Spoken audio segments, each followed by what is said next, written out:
Hello, Biohumans, and welcome to the 5th episode of the Biohumans podcast. I'm Tia, and I'm here with Michael. Hey. And today we have a guest, and it's Steve. G'day. So, Steve, instead of doing an intro for you, I'm just going to get you just tell us a little bit about yourself, and then list off all the crazy mind-expanding experiences that you've done, and then we'll go into details. It's going to take a while. Yeah, that's okay. We've got time. Okay, yeah, I'm Steve. I'm originally from Kempsey on the mid-north coast. I spent most of my childhood there, and then I moved to Sydney for work. Had a pretty, I would say, a sheltered sort of understanding of things up until when I moved to Brisbane, and I had a little bit of I would call it a nervous breakthrough, you'd call it, potentially. What caused that? Yeah, just stress at work and just also some childhood stuff that I wasn't aware about. So I had to sort of dig in. What age is this? I was 24. So I had to dig into some things and really get to understand. So I had a very contained understanding of how things worked. So pretty rigid belief systems. And when this happened, that actually rattled the whole cage, and I had to start looking. So from that moment, I started investigating inward, and first of all, I actually started a course in Gestalt, which is a humanistic psychotherapy training, where you get to understand more about why things happen. You have a question? So what's Gestalt? Gestalt, is that what it's called? It's Gestalt. It's Gestalt. G-E-S-A-L-T. G-E-S-T. I've never heard of that before. T-A-L-T. It's a German word. Awesome. And was that in Brisbane? No, this was originally in Sydney and then down at the Illawarra. Oh, wow. Okay. Okay. This is a psychologist, is it not? It's a psychotherapy training. Yeah. Great. So I did 4 years of that, and basically the word Gestalt means whole. So what that means is when you have an experience, you go through a process where basically if it's a integrated process, you go through different stages, and at the end it's final and all the energy is gone. But sometimes that process gets ruptured because of something traumatic that happens. Okay. And then you get a Gestalt, which sits within the body, and then it starts to direct your behaviour. And sometimes you might not do things that you would do because you're afraid to, because you've got this sort of unconscious director directing your behaviour. So in Gestalt, you're actually staying in the moment, working with a client, getting them to understand what's happening with them and why it's happening, and getting them to go back to that original trauma in the moment, but only through noticing. You're not talking about things, you're just noticing something that's happening right here and now. And normally, because it's just under the surface, they can go back into the physical and the experiential feeling of what happened, and then you start working that way, obviously in a very humanistic way where you don't push them too far. They just go as far as they want. So that's not all of Gestalt, but that's a little bit of an understanding of Gestalt. Okay, so you did the whole 4-year course on that? I did the 4-year course. Oh, wow. Okay, so then what's next? What did you do after that? Well, during that course I met a partner, and she was very interesting, a Czech lady, and she invited me over to Thailand to do a fast. So why all the way to Thailand to fast? You can just not eat here. Because that's where she goes. Anyway, so I decided, because I was pretty, adventurous, I'd have a go at that. So went over there and did I think 9 days of not eating. I guess the money you save on not eating, you probably spent on your trip. Unfortunately, they charge for the course. They charge you for not eating. But it was pretty cool, because what I noticed from that was when you don't eat, all that energy that goes towards digestion and all the rest is no longer required, and so it goes towards lightening you up, and also just the effect it has on the mind. It tends to be quite an expansive sort of experience. When you say don't eat, what specifically is don't eat? Well, you don't eat. You have a drink every 3 hours, which includes bentonite clay and psyllium husk, which fills you up so you don't feel hungry. And then twice a day you do colonics, which removes all the toxins and everything that sort of gets caught up in that particular. Water colonic? It's a water colonic with coffee, so that just helps Got ya. move things along. Okay, so was that hard? Like, did you find the 9 days difficult, or was it pretty easy? The first time it was exciting more than anything, just a new experience. So after I've done it many times, so now it's not quite as easy, or it's actually harder, I would say. But the first time was pretty easy to do. So it got harder, like, as you, like, more times you did it? Yeah, because it's not as exciting. You know, the first time you do something, you tend to, it's just something different, something new, and yeah, it's the first time, probably the first 2 or 3 times. Okay, so now it comes a little bit more like a chore whenever you're doing it. Yeah, I would say I'm not really aspiring to do many more fasts, but I know that there's some really cool benefits to fasting. Yeah. So good for the body. It resets the body clock to relate to food when it needs it, instead of just, habitually eating 3 times a day without realizing whether you need it or not. So. Okay, so the 9-day retreat, what else do you do when you're just not eating? Like, is it like yoga or meditation? Yeah, there's yoga in the morning, there's meditation, there's massage, there's... I was going to ask that question. Exactly that. So well done. So actually, on one of those trips, I had a craniosacral treatment. And actually on 2 of the trips I did some cool stuff. One was that, and one was a session of Reiki with this guy called Jet Li. The movie actor? Not quite. Anyway, so the session I did with, she was like a German hippie. She had Tibetan singing bowls. I was up on this sala, and I'm on a bed, and she's got these Tibetan singing bowls either side of me and one on my stomach, and she's moving them, and then she's putting her hands on my neck and on my sacrum, and my mind stopped moving completely to the point where I couldn't even perceive any part of me. It was like everything was gone. I just felt like I was nothing. Wow. It was pretty cool. So is it... I just wanted to ask, is this experience that you've just had now, because I'm assuming you've gone on from there and you do lots of other things, was that just like early on and you hadn't done lots of things and you could just get into that state? No, this was later on, so I could recognise what was happening. And it was very, very cool because, I've done lots of stuff. I could unpack a lot of stuff. It just depends on how we go here, but that was one of the things I did. Another thing I did was I worked with a guy called Jet Li. Had a similar experience where, again, he had this energetic way of working where he put his hands on you, and I could feel it when he put his hands on my head. My whole brain started sort of fizzing, like, the best way to describe it would be like a fizzy drink. Wasn't this like scary, or was it kind of soothing? Because it was incredibly soothing. Yeah. To the point that when that went away, again, I had that sort of super expansive experience of nothingness. There was no mind movement. There was no thought. It was just this incredible, clean, pure feeling. Yeah. Which was, enticing. And so I decided to travel to Bangkok the following year to do the training with him.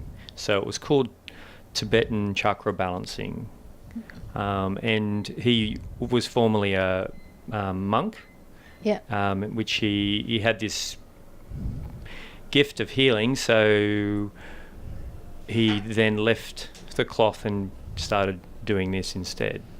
So the training, did you go in order to like do it on people, or? I did it initially just to learn, with the potential, if I wanted to continue, but I haven't done that. And to be honest, if I wanted to do that, I'd have to go back and do the training again. Yeah.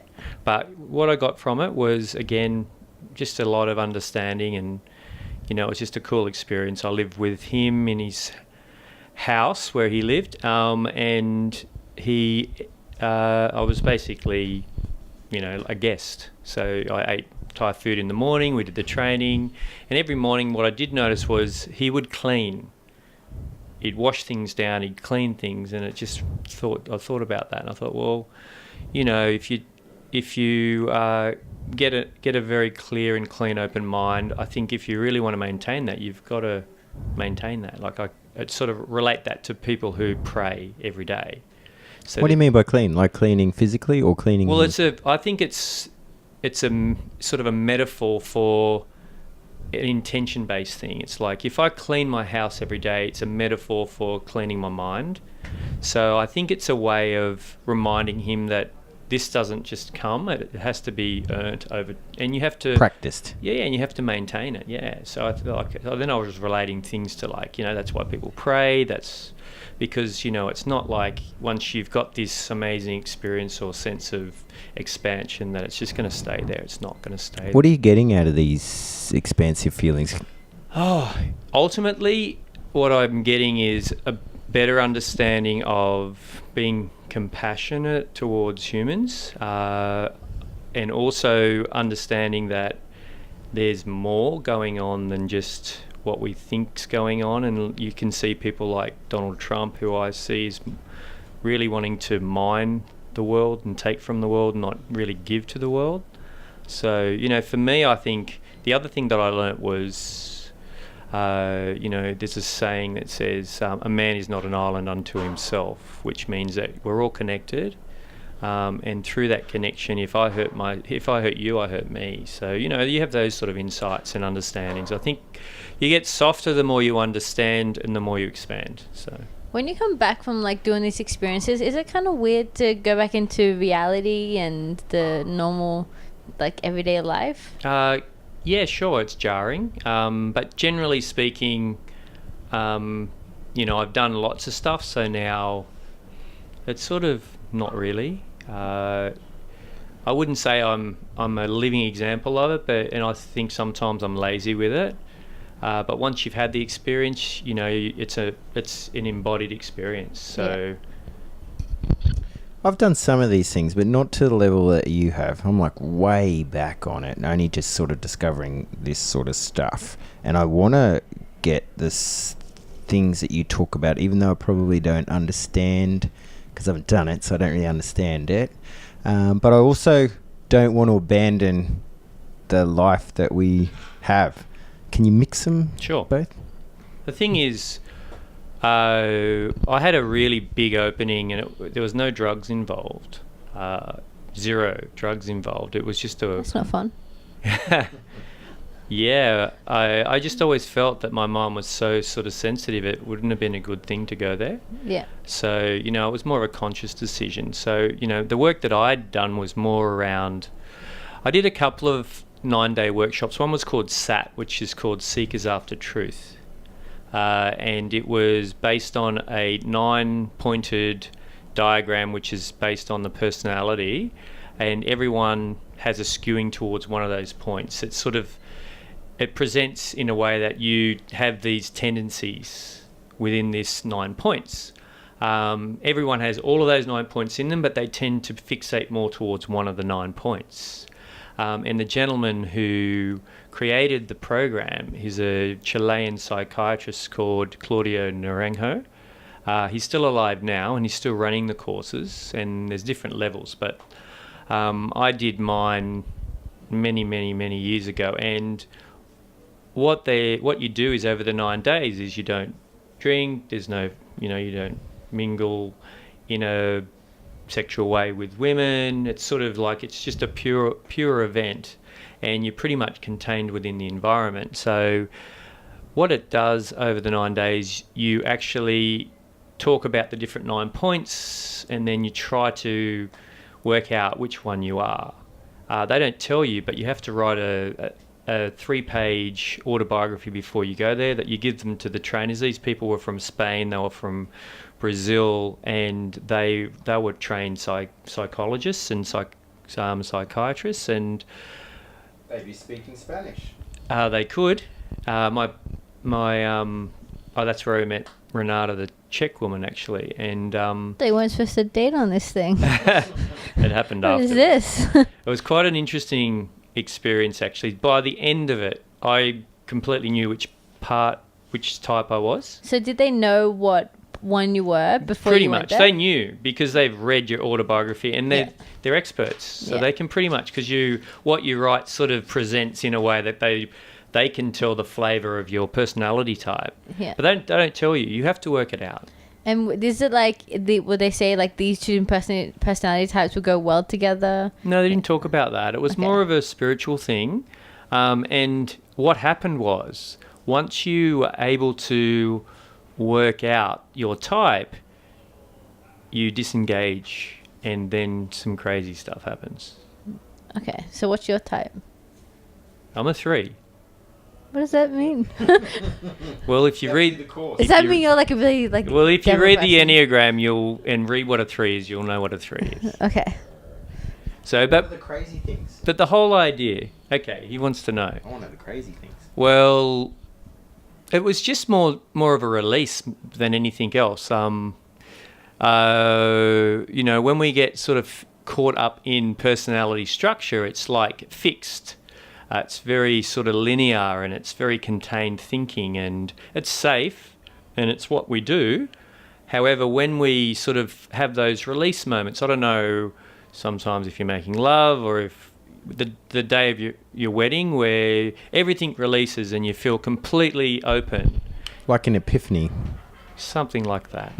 Okay. But more. I don't know if more, but I guess you could describe it like that.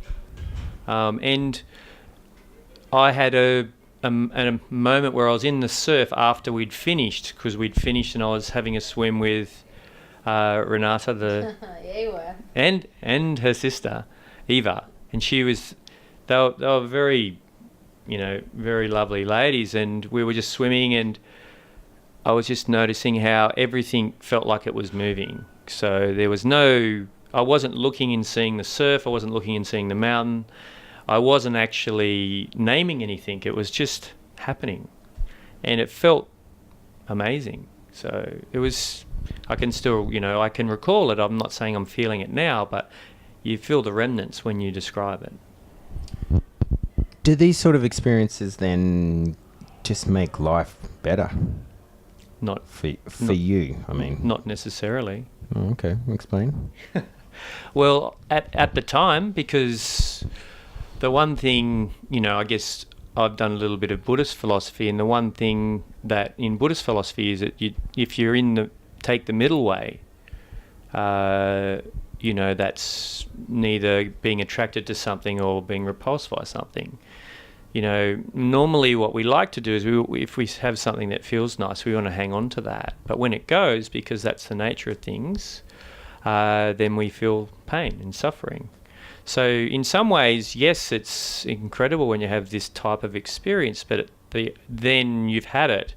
And if you're not completely mindful, then you have that desire to want it again. So, I guess that's what people take drugs for. But this is different, but also similar in some ways, I would say. Well, I guess these experiences will give you a pretty strong appreciation for life and for such basic things, right? Makes you more compassionate. Yeah. For sure. And less, I'm not driven by money. However, I understand from a practical position you need it. Yeah. So, the trick is not getting too far away with the fairies, because you still have to live this life, Yeah. we're living this life and we have to do that. So it's great to do this stuff, and I was driven to do it to understand why I was feeling how I was feeling for a long time. The crux of it is when I was 8 months, my mum left, and it left a big wound inside me, and I had to unpack all of that and understand why that was happening. So, Yeah. which I've done a lot of, but at the end of the day, you've still got to just get back to now and live this life. So then after that experience, what was next? What else did you go on from there? Oh, well, there's probably 2 other major things that I've done. One of them was another 9-day process called the Hoffman process, which basically works on family stuff, so mother and father, and you basically have to go through a process of picking all the bad things that happened in your life and all the pain that they potentially caused, and you got to beat them up. You know, it's you use like sticks and things, and you just basically get into these cathartic processes where you get right into your anger about things that have happened in your life that they did and caused and whatever, and then you continue forward where you actually start to walk in their shoes and see the life they had and why they did, and so then you forgive them and have an appreciation. So then from there you have to go and have a face-to-face with them and tell them that you love them, and so it's all about sort of really understanding and stop being a child, basically. Yeah. You know, growing up and not seeing your parents as the reason why things didn't potentially work out for you. Was that like a retreat? It was 9 day. 9 days. Yeah, and it blows your brain apart. Yeah. You come back feeling completely warped. These that was seem- super warpy stuff. These seem like so emotionally draining, some of these. Yeah, you got to having the Gestalt training allows you to create a network. If you don't have enough in the background to plug into, as far as I had a network of understanding and training that I'd done, so I was able to do this stuff. I would not recommend it for everyone because it is very destabilizing. But you started somewhere and did some learning, and Of then you course. went to the next thing, and then this seems to me how it goes. You do something, and then you see different pathways forward, and you can take them. Because I've never heard of this Hoffman process. Heard of the Gestalt thing. I wouldn't know where you would do it. I guess if I typed it into Google, 1,000 things come up. Is that kind of how it works? Yeah, look, Is that how you're discovering stuff? How are you finding out all? it's mostly accidental. I suppose at these courses, people. Yeah, I guess when you go to one of these things, you just ask other people what they've done, and So I've left the big one to last. yeah. So the last thing that I did, I wasn't feeling. I was in Brisbane at the time, actually, and I wasn't feeling fabulous. My partner, she'd gone back to Japan because she had her own thing going on, and I was by myself, and I was probably feeling a bit lonely and not happy, and I thought, well, I'll go and see. There's a particular guy that I wanted to go and see, and I knew he was really, really good, and so I wanted to work with him to do some sessions to see what he thought. So I went and saw him, and so he basically said, so what have you done? And I basically unpacked everything like I've unpacked with you guys. Who's this dude? I can't tell you. Secret. Okay. Continue. I can tell you, but I'm choosing not to. He's keeping him secret Okay. to himself. Anyway, this guy who's awesome, he basically said, "Oh, you seem pretty integrated, and you seem quite cool. You seem okay." And I said, "Well, I don't feel okay." He said, "Well, look, I've got some ideas that we could maybe do some voice dialogue. Have you heard of that before?" And I said, "Yeah, I've heard of that." And he said, "Would you be interested in doing some voice dialogue work?" And I said, "Yeah, I'd be happy to do some." So basically, voice dialogue is where everyone has different aspects of them, softer parts, firmer parts, more aggressive parts, and you can tease them out and get some clarity around, and they have an energy of their own, or a life of their own, so to speak. So he said, "Do you have any parts that you know of?" And I said, "I guess they're sub-personality types, or you could call them." I said, "Yeah, I've got a few that I've worked through over the time. You do this type of work when you're doing Gestalt training and all the rest." So Yeah. anyway, so he said, "So what types have you got?" And I said, "Well, I've got a part of me that I call Byron." So Byron, who's Byron? I said, "Well, Byron is like this vigilante that sort of feels like when that part of me's there, my cognitions go up. I'm more focused. I'm more aware. I'm a vigilante, so I can see things that are coming. So, you know, if people are saying things, I can pick it up quickly. I can know what's behind what they're saying, all sorts of stuff. So he said, okay, that's cool. You've got a guy called Byron. What else? I said, well, there's another part of me that I call the blob. So who's the blob? Well, he's got absolutely zero energy. All he wants to do is lay down. When I'm feeling like that, there's no energy in my mind. It's just completely blank. I think I was the blob yesterday. I watched Netflix for 7 hours yesterday. Really? 7 hours? So, you know, and then there was another party. So what else? I said, well, there's the performer. That's the 3, by the way. Back to the 3. Yeah. The performer. And the performer was the one that, you know, gets things done. He's really productive, proactive. You know, he's professional. You know, runs the shoe store that I run and all the rest. So, and he said, what about anything else? And so, well, there's this little frightened one. So that was the abandoned one that came into existence when my mother left. So that's sort of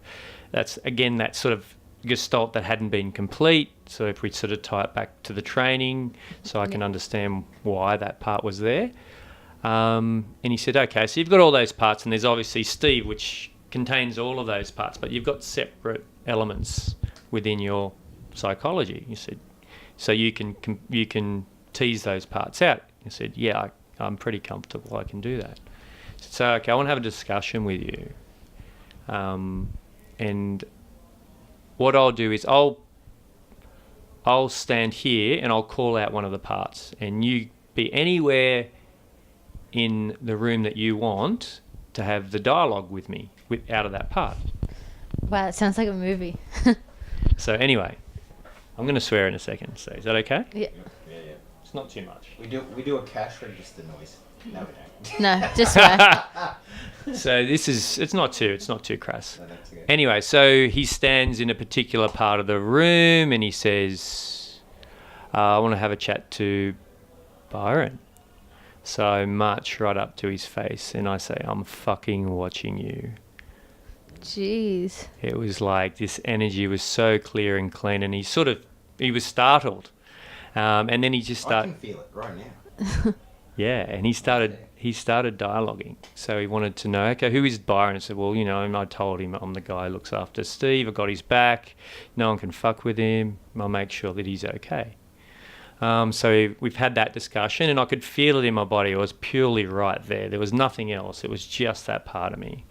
And then he said, okay, I want to have a chat to the blob. And so I've just gone straight out of the couch and I've melted into the couch. Like I was right there, completely melted. There was no physical... Has he put you in this state, or No, doing this thing, Well, you're able to do it? It's to do with the trust. You know, I'm going, this cat's good. I completely trust this guy. So I am happy to completely explore what we're doing In here. session 1? This straight away. Straight away. No, I think it was session 2. All right. Yeah. Okay. We did, the first thing was just unpacking everything, and then we did session 2. So then I'm on the couch and I'm just completely there. So, and then he said, so what are you feeling? I said, I just feel nothing. And I was sort of I was mumbling. Does it feel weird going into these states? No. Do you want to get rid of the blob? No. No. So all these things that you have, No, they're you, and you want to keep them. Well, I'll explain it in a Okay, second good, how good, it good. worked. Like you're onto it. So the blob's there, and actually unconsciously we all want to get rid of different parts, but not necessarily the way you think about it. The blob doesn't want other parts, and the other parts don't want the blob, because, and I'll explain that in a second. This is what caused the big life event, I would call it, or awakening. Was this recent or? No, it was a while ago. 2007. So 10 years. So what happened was, then he said, so what are you feeling now? I said, I feel completely relaxed. He said, so the blob gives you, space away from everything. I said, yeah, I think so. So he doesn't get much done, but he doesn't, you know. He needs a new name. He's got a bad name, the Blob. Actually, he's Mr. Chill. I've renamed him Mr. Chill. The Blob's good. So anyway, so then he said, okay, well, I want you to be the little one, the frightened one. So I went and crawled behind a chair on my hands and knees, and I just started to shake. I was right there, completely, in the moment. And all I could feel was abject terror, nothing more. Yeah. And he started dialoguing, and you know, I've got this little tiny voice, and then he said, "What good things does this part of you provide?" I said, "Well, it contains all my innocence, and you know, that part of me that's, you know, unaffected by things that can bring you down." So. And then he wanted to have a chat to the performer, and the performer, he's professional, he's upstanding, and he's got all the answers, and he performs. And then he said, "Okay, Steve," he said, "you're just about to go to Sydney. This is where it all happened. This is where he integrated everything." He said, "You're going to go to Sydney. All these different parts of you are going to be part of your sales team. So you've just got to think about how to manage these different parts and what they're going to bring to the table for you to allow you to be successful in this job." So this is Steve, and he's got the performer. And so then what happened was there was this moment of complete acceptance, and it's like you've got these diametrically opposed parts of you within your psyche that create a fracture within your psyche at some level, because the little one doesn't want Byron to be going off, because then he gets abandoned and that's no good for him. The Blob doesn't want the performer going crazy, because then he can't relax. The performer doesn't want the Blob around, because then he can't perform. So you can see there's this non-acceptance within your psychology. But at that point in time, there was this complete abandonment of those structures, and it was like I could feel something happening in that moment. I didn't know what it was at the time. Didn't know what it was, but it was like, whoa. And then all of a sudden these insights started just bubbling. Before I left the room, I'm going, oh, wow. I've got this embodied insight that the performer is performing because he wants to be loved. It's going, whoa. But love's unconditional. You don't have to perform. I didn't need to do that. But that's what that part of me felt like it needed to do. Otherwise, it wouldn't get what it thought it needed to do that. So anyway, so there was lots of other things that happened, and then I went to bed. And I woke up in the morning, it was like I was a different human. Wow. So did it feel as if like all those parts of you just kind of combined it, and they didn't feel so separated? Well, what it did to my brain was I went into this amazing space, and I was a bit worried actually, because it was so powerful. But I was having these incredible insights. It was like, whoa, I woke up in the morning, I thought, okay, just have a random insight that every single element within my body was here a million years ago. It's going to be here a million years into the future. It wasn't always within me, so that means there was nothing born and nothing dies. So there's no start and there's no end to me. It's like just a small little insight. Sort of like meaning of life insights I was having. And it was like I started writing stuff down. And going, well, okay, the mind thinks about, say that's a wall.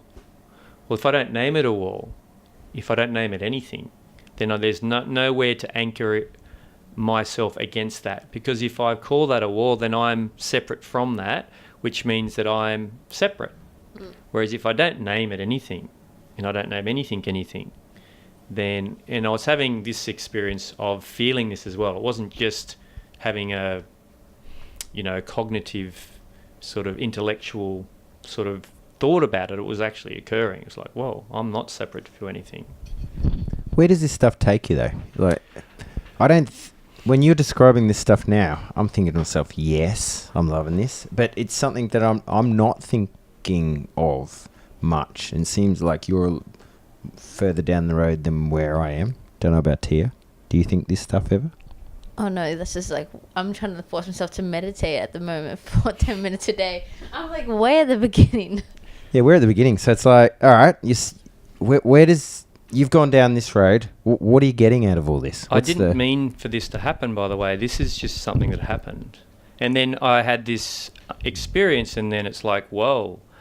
And then I read about what was the type of experience I was having. It was like, I read about this is what people have when they take LSD. Yeah. And for me... It seems all consistent. They all say something along the lines of what you're saying. Me, It doesn't seem like you're getting a million different answers. But there was no LSD, and this exact level of experience went for 3 months. Well, the brain makes all this sort of stuff. So you don't have to have LSD to get that effect. You can get your brain to do it. Is that what maybe has happened with you? Through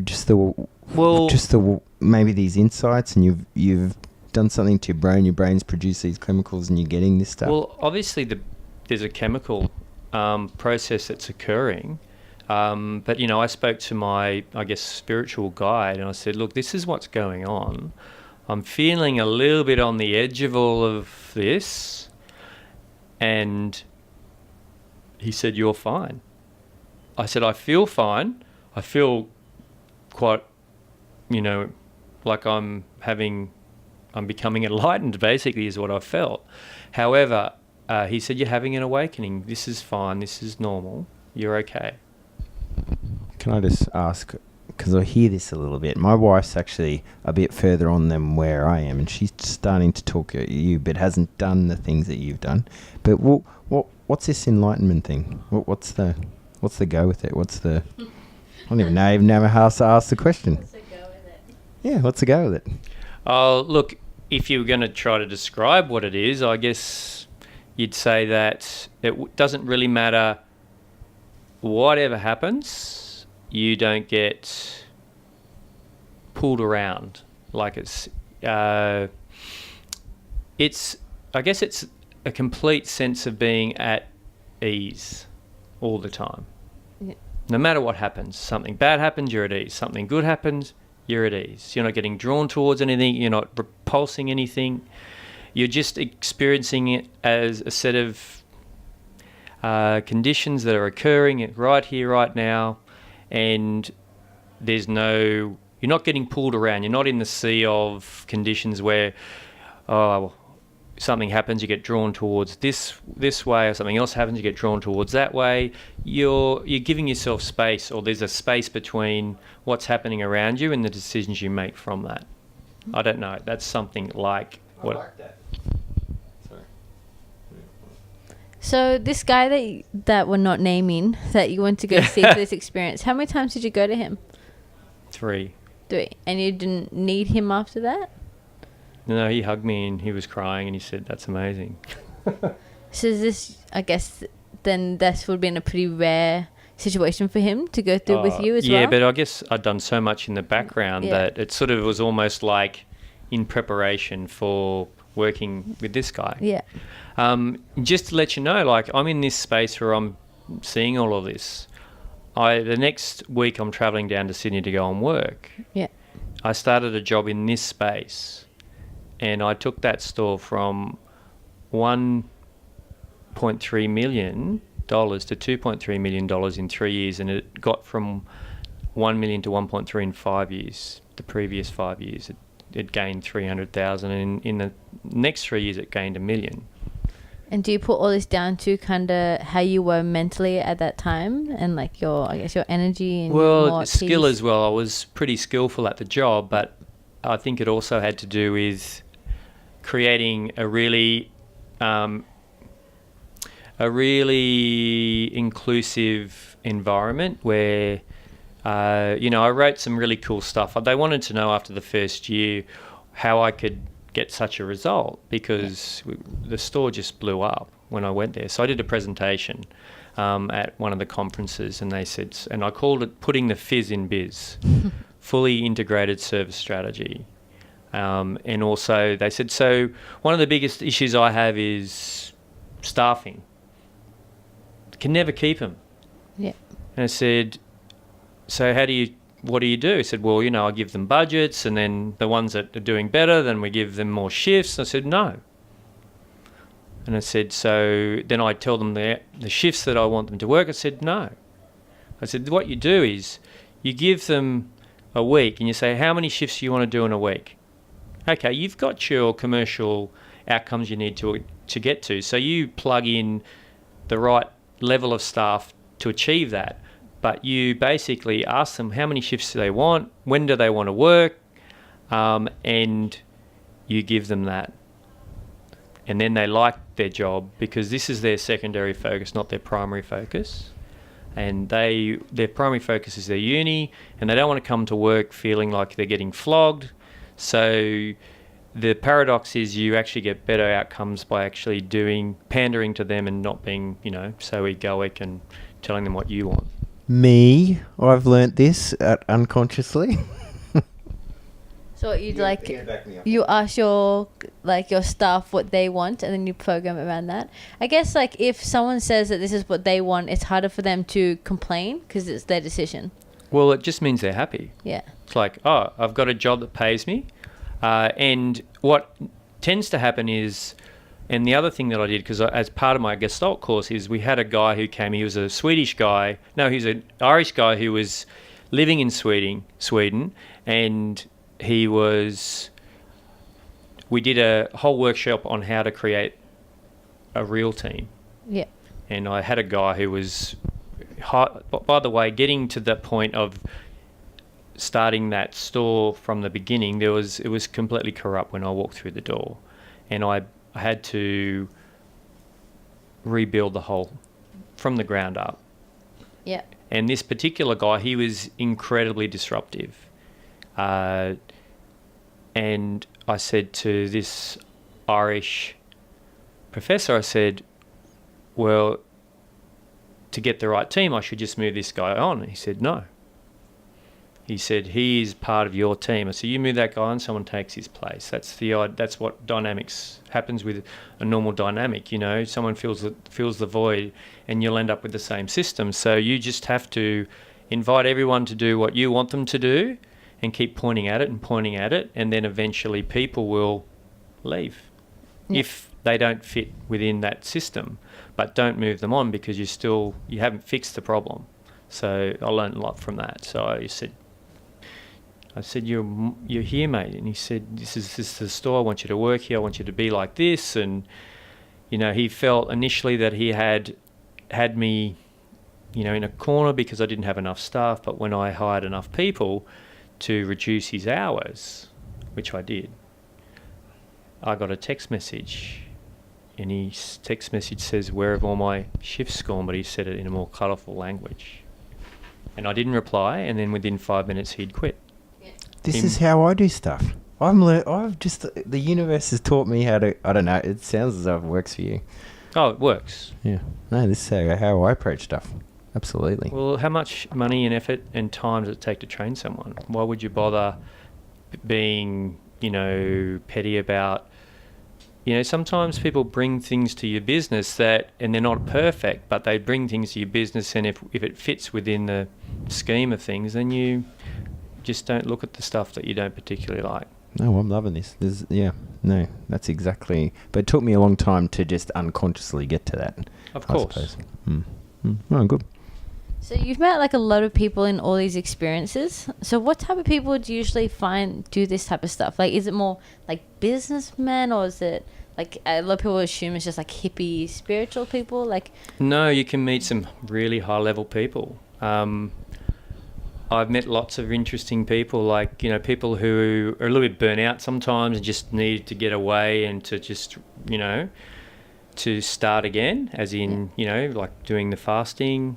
But generally very interesting, very open, very accepting people. It can be a bit complex. Okay.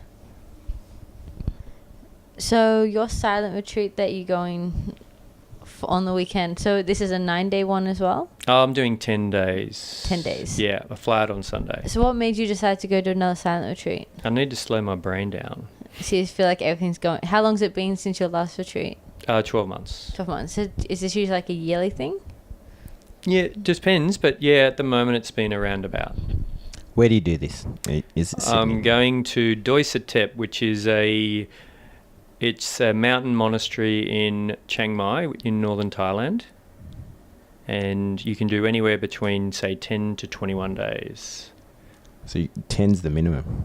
10's the minimum. Why 10? Why do you have to do that long? Well, What's the benefit? Well, sometimes when people say when you do meditation, the mind is like a naughty puppy. And so when you sit down and you're actually breathing in and breathing out and you're focusing on your breath, all of a sudden you're thinking about this and you go, okay, I got to come back, which is like you're bringing your naughty puppy back to the mat, which is your mind coming back to the breath. And when you first start doing it, you can't believe how much your mind wants to just roll away and be distracted by a thought. Yeah. And then you bring it back, and all of a sudden there'll be gaps of time where you can stay focused on the breath, and then the mind goes for another walk, and then you bring the puppy back to the mat.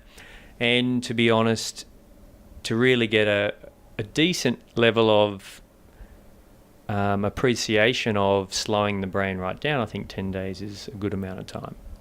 Okay, so the silent retreat, do other people talk? Like, is there... You have a monk there that runs the course, and he talks. He'll do a Dharma talk in the morning, so he's Yeah. basically talking about Buddhist philosophy, but he does it through story. So Yeah. like he'll have examples of something that occurred, and it's sort of In English? in English, Okay. and it typifies, Buddhist philosophy. Do you try and communicate with people still? No.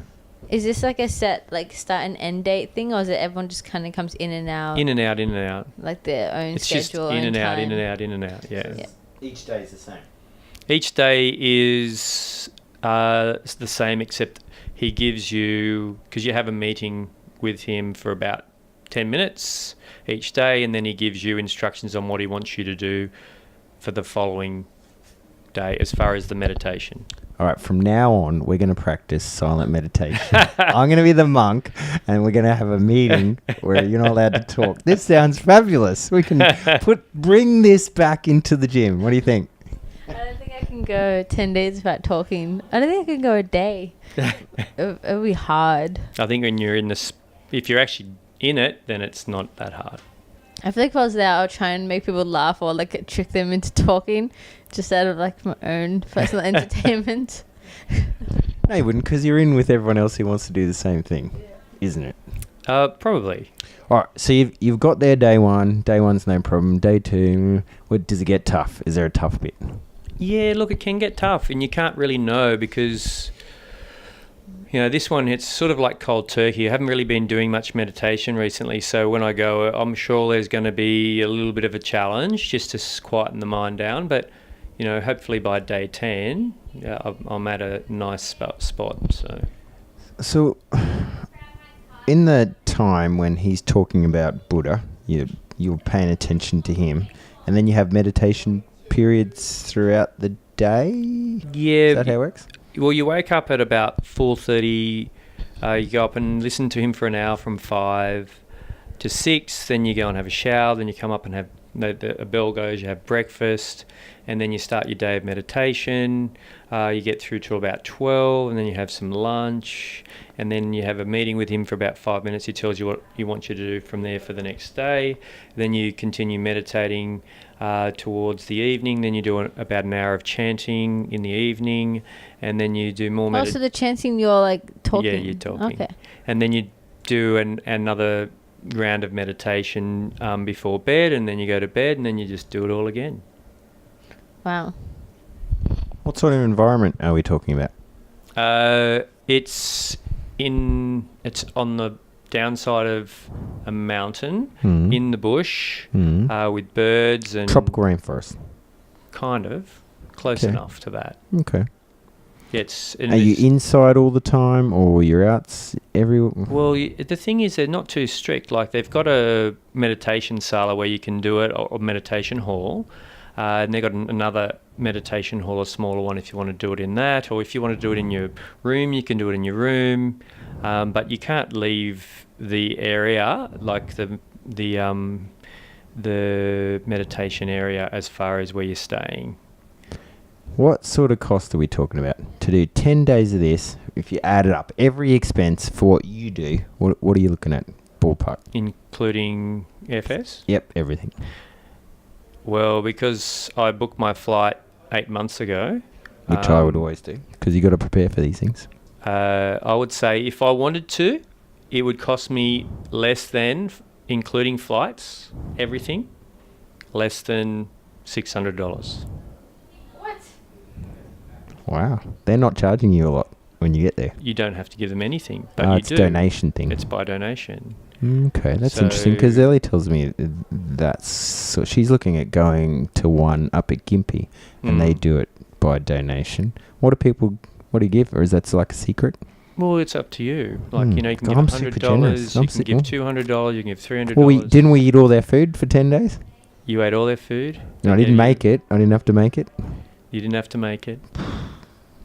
God, they gave you accommodation. I want to give them $1,000 at least. By donation. But the thing is, you're in Thailand, so like $100 in Thailand is a lot of money.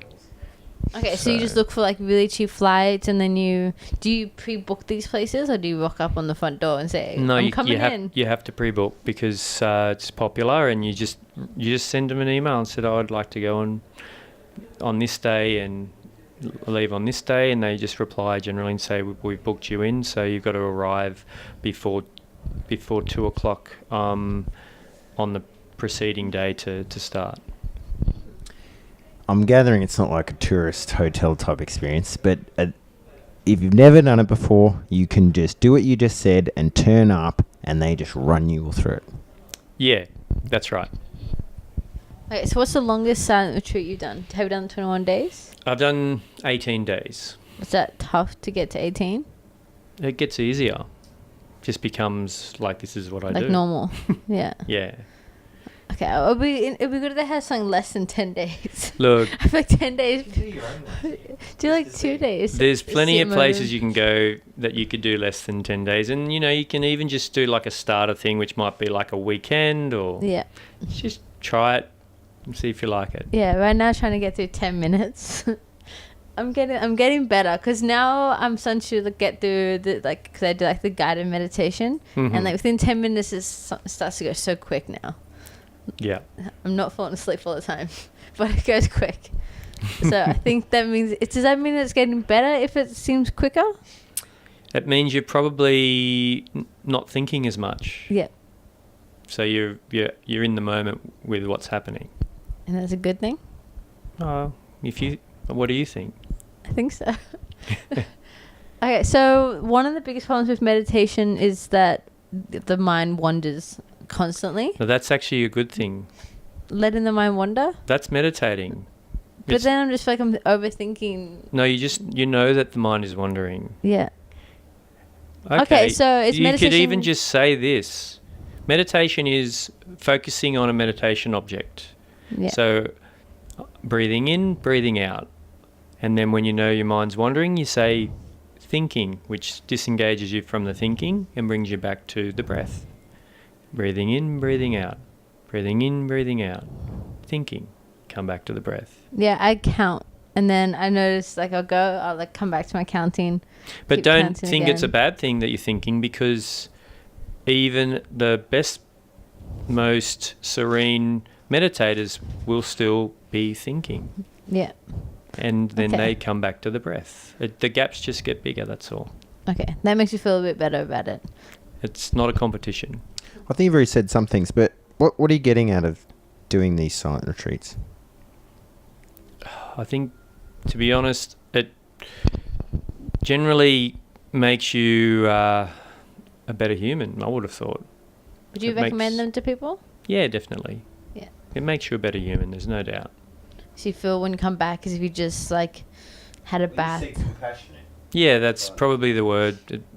It reconnects you to your compassion. Like everyone's has a level of compassion within them, and then they can just deviate and move away from that to the point that you don't really feel it. So then you don't react to situations that where you should or maybe could be a lot more kinder. And this just allows you to sort of notice, that everyone's different, that everyone's going through their thing, that you don't have to judge people, and it just helps you be a more compassionate human. So, Well, I try and meditate every day, and I do it for several reasons. Reason number one, if I just don't break up my day, I just get super stressed. So it's fabulous for that. But I also get those things that you were just describing then, with being more compassionate to people, not getting angry in situations, just being cool in general. But I'm only meditating 15 minutes, half an hour a day, pretty consistent. If you were to do this 10-day thing quite regularly, which sounds like you're pretty regular, is it taking you to some sort of extra level of this? Yes and no. It could and it couldn't, and shouldn't do it for that reason. If it happens, it happens. That's the way I look at it. So could someone that's say, would someone like myself that's a beginner meditator benefit from going straight into the deep for a 10-day? Or is it something that you should be more like Michael and above, and then you've been doing it for a fair few years? Okay, I'm going to come back with it could and it couldn't. Okay. It might and it might not.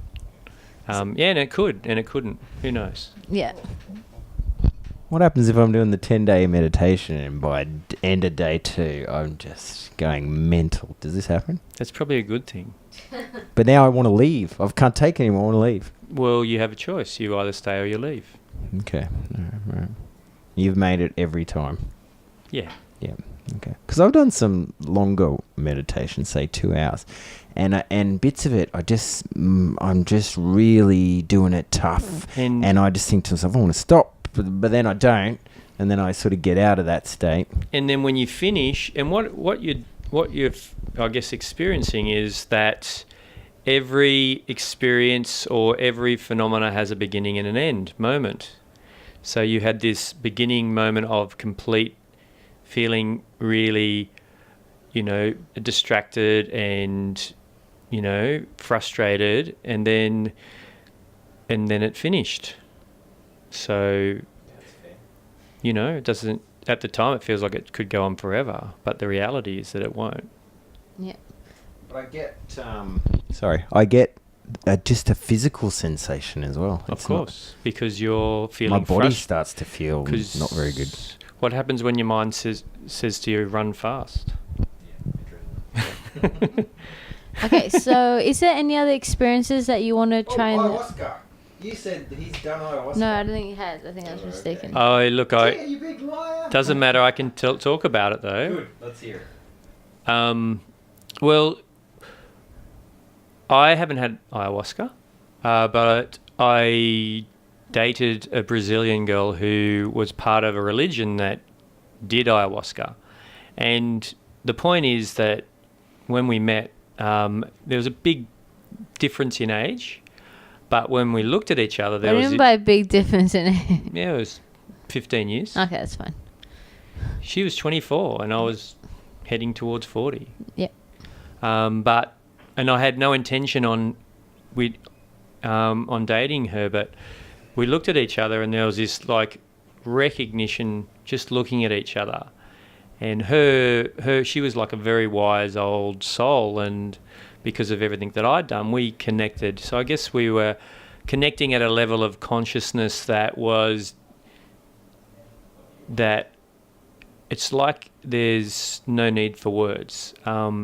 Anyway, she told me about her ayahuasca experience and what it had done for her. And, it's the same thing, like, what I've done for me to sort of understand things, how I understand them is, I've done a lot of psychological work, I've done fasting, I've done yoga, I've done Gestalt training, the Enneagram work, I've done the Hoffman process, I've done heaps of stuff, and some people say, well, yeah, well, you can do that with drugs too, and sure you can.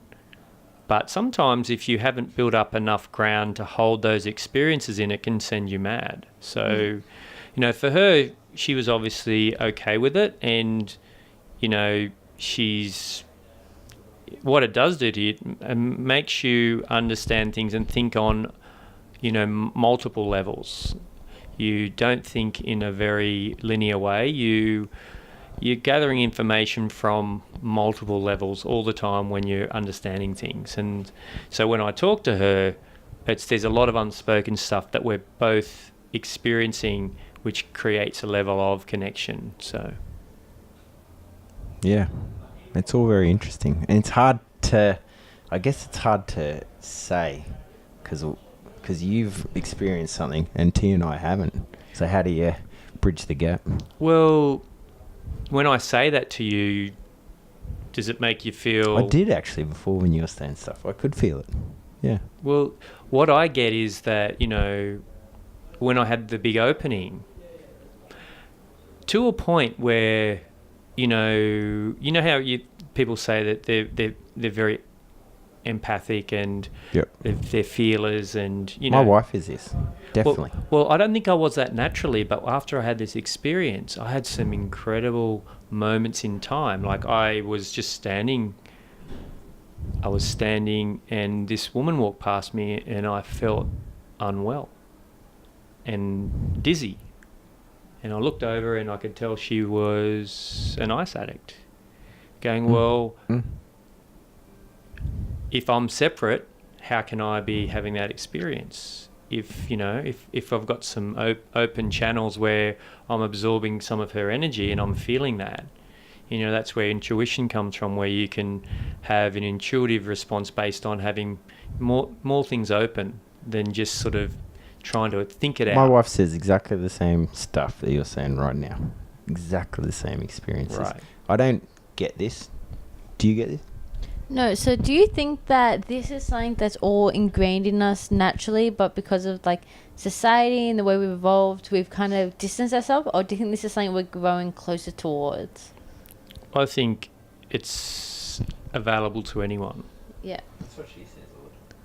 Well, if we're not separate, then how can it not be available to everyone? And that's me saying that, and unless you have the experience, you go, well, whatever, mate, I'm just listening to you just say stuff. But in my reality, I think that it's available because I've had the experience. Like if you've had an experience, like I'm a skeptic. If someone says to me, is there a life after death? I can say at this point in time, I don't know, because I haven't had the direct experience of being completely certain about that. But so I don't want to let my mind necessarily lead me down the garden path. I want to have direct experiences. And so I've had some direct experiences which can be considered a bit sort of esoteric and, unbelievable. But, because I've had them, then I know that for me that's true. With most of these experiences, do they, and like the guiders and the monks and stuff, do they talk much about like afterlife and things like that? Well, it's built into the religion. Yeah. And for me, I believe there was a Jesus, and I believe there was a Buddha, and I believe there was a Muhammad, but I don't prescribe to any religion personally. Yeah. But I do believe that there were these very, very wise humans who basically, shifted out of the normal way of being in the world, and they became enlightened beings. So I do believe that, these things are true, and these people, they talk about them. So they were obviously pretty cool people. Is there an end game with all this stuff? Or is this just a journey that you're going on, you're just going to keep doing? What's the point of all this? Well, no, sometimes I think, well, it's a bit with biohacking as well. When are we satisfied, or is it there is no end, it's just a journey? Yeah, I think so. I think, for me, I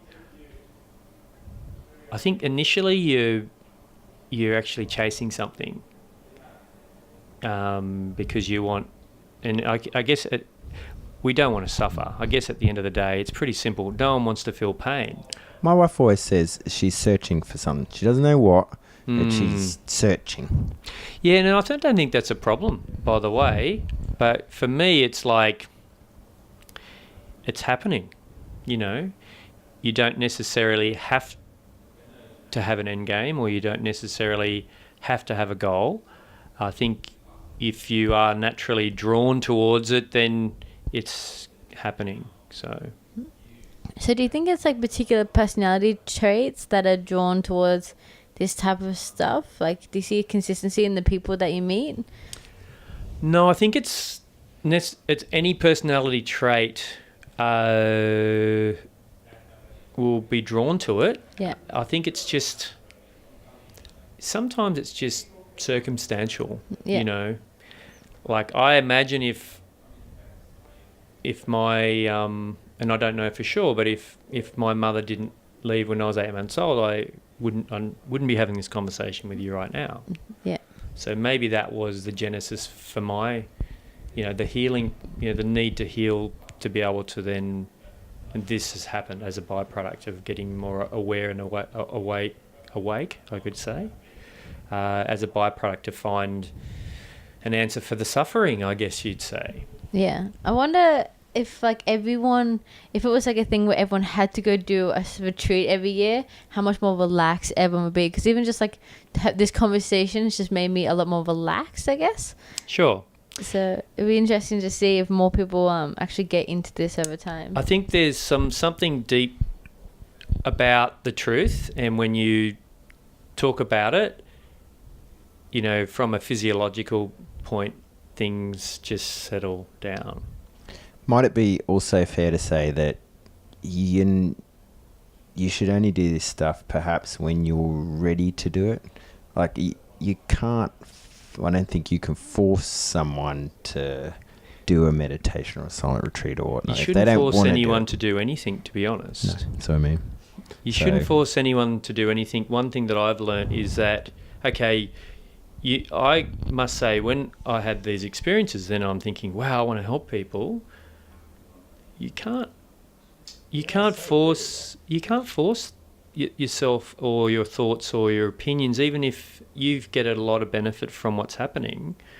At the end of the day, it's all you can do is you can be a passive representer. You can look after you. But you can be a passive representer. You can model. You don't have, but model without intent. Well, if they see you're happier or on what they like the way you are, they're going to say, what are you doing? And then you can tell them and they can decide whether they'd like to pursue it or not. Correct. I agree. I think we do the same with biohacking. I think that's the whole thing with biohacking. We're doing certain things. It works for us. People say, what are you doing? We tell them and they give it a shot. And if it works, they can continue. And if they don't like it, boom, next thing. Yeah, good. Cool. All right. Okay, so if anyone wants to try a silent retreat or get more into these type of experiences, do you have any advice for anyone that wants to kind of look more into going deep with this type of stuff? Yeah, I think probably the best place to start is just to maybe Google meditation group. Yeah. And then, you can try it. There'll be heaps of meditation groups out there that are always very inviting, very non-judgmental groups and people. So you can go and have a go for an hour, sit down, see if it's sort of for you, or you want to try it a couple of times and make it you can make your decision after you've done a couple or whatever. So yeah, awesome. Michael? Yeah, I was going to say, Tia didn't start like that. I told her about it. Is that what? Well, anyway, I sort of made her do it. No. I've been trying to meditate for over a year. Okay. Never got the consistency until we've kind of set a challenge to make it more of a habit. Anyway, she downloaded an app and learnt on the app, but which I think is good or bad. But I didn't start like that. I started by going to a group, and they taught me the basics, and then I use apps and things like that after that. Sure. So thanks, guys, for having me today. Yeah, thank you. Anything else you want to add, Michael? Thank you very much, Steve. Steve was our first guest. Thank you, Steve. And I didn't know anything about him. It was fascinating because I didn't know anything.